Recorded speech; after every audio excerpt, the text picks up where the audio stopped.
Hi, so dear creatives. So welcome once again to my YouTube channel. If today is your first time of stopping by, you're highly welcome. So in today's video, we are going to be learning how to draft this beautiful blouse.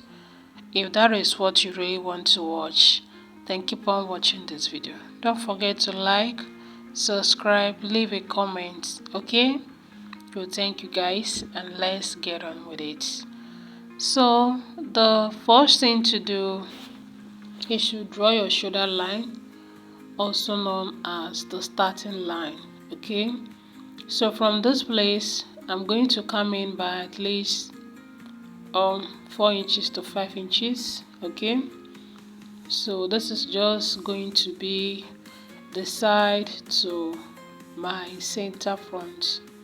Okay, so after marking it, I'm going to connect it with a straight line. Okay, so just make sure that you are getting a perfect straight line, because this straight line is going to serve as the center front and you do not want to have any other problems. So I just have it like so. So after this, the next thing to do is for us to start marking all our measurements, and I would like to mark all my vertical measurements. So I have from my shoulder to chest line, shoulder to bust point, shoulder to the half length. You know, this blouse doesn't need the under bust unless if you really want to mark yours. So I'm going to move forward and I will remark all my vertical measurements. I normally do this because I want to make sure that I'm getting a perfect straight line. I do not want, one line looking slanted and the other one coming out straight. So it's always very okay for you to mark it repeatedly to have a straight line. Okay, don't just rely on your meter rule, because our hand is not that straight, dear soulmate.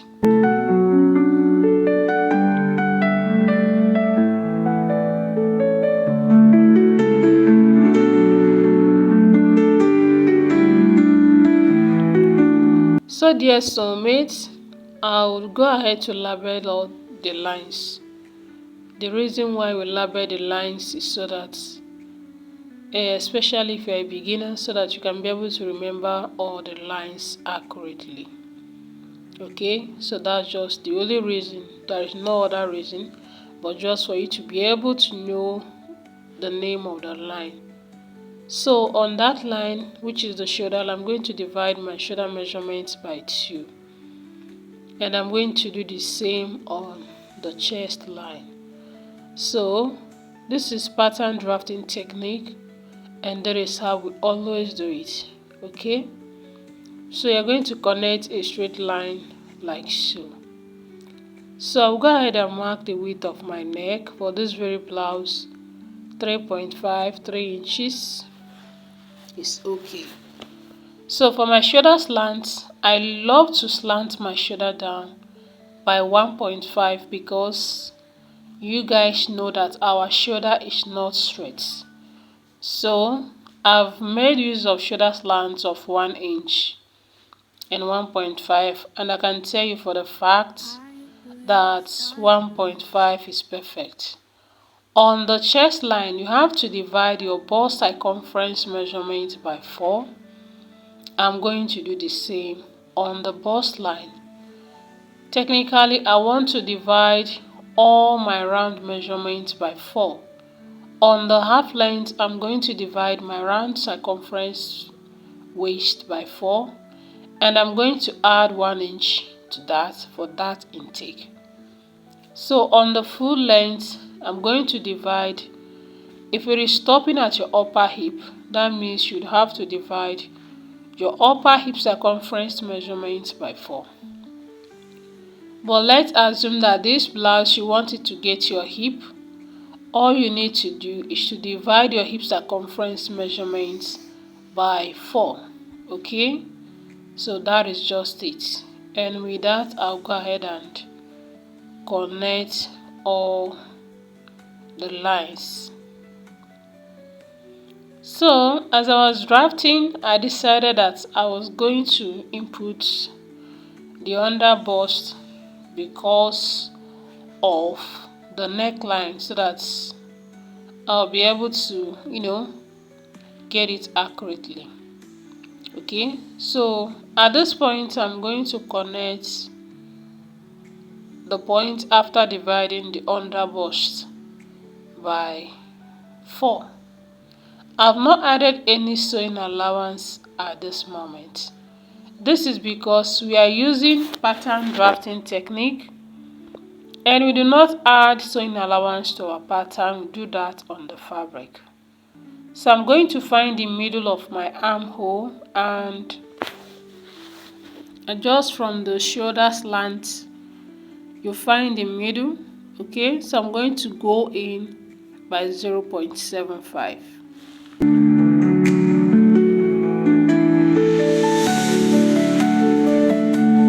So at this point I would like to use the French curve to connect it like so. Okay, so now at this point I'm going to use that very curvy side to connect this. So guys, remember that anytime you are drafting, it's okay for you to make use of your drafting tools. Don't use freehand. So on the waistline I'm going to divide my nipple to nipple measurement into 2, and I'm going to mark that as well on the bust line and the full length. That is your nipple to nipple, or you can also call it the bust span. So you're going to divide it into 2 and just have it like so. So dear soulmate, I hope you guys are enjoying this tutorial. Remember we added 1 inch to the half length. Okay, so I'm just going to mark 0.5 in between the line, and from this point I'm going to drop down by at least 1 inch or 0.5. So from the waistline we are going to mark 6 inches for the length of the dart. So after this I'll go ahead and draw the dart legs.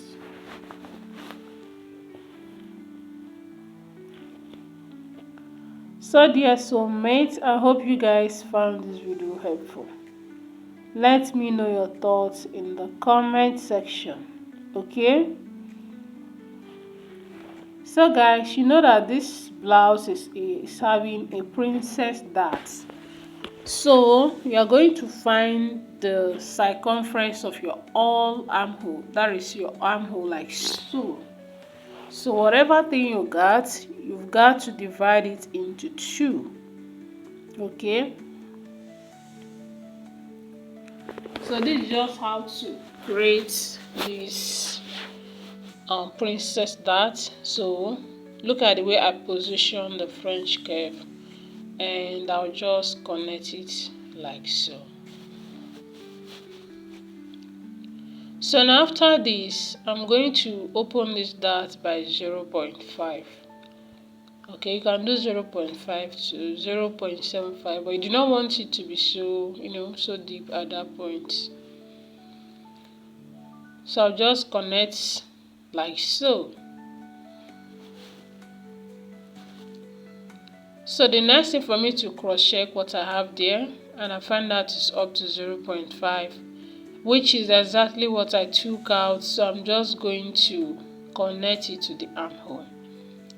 So guys, this is a must. If you do not do this, you are going to have serious shortage on your pattern. I can't really tell why, but as long as you are using this method, if you do not return back the dart, it's going to spoil every single thing you have done. Okay, so if you took out any dart at that point, be vigilant enough to remove exactly what you added, and make sure you return it back as well. Okay, so on the hem I just go up by 1 inch. You can do that by 1.5 to 1 inch. So guys, from that point you have to determine the depth of your neckline. So this depends on the neckline that you really want, and I'm going to go out by 1.5, but I will advise you to do that by 2 inches to 2.5. Okay, so for this neckline I don't want to use the straight ruler because I want to get the exact effect I have on the picture, that's the picture of the dress. Okay, so whatever extension you made at the neckline, you are going to go in by exact on the hem. Okay, so if you go out by 2 inches, make sure you're going in by 2 inches as well. It's going to give this blouse a perfect fitting. Thank you guys. See you guys in my next one. Bye.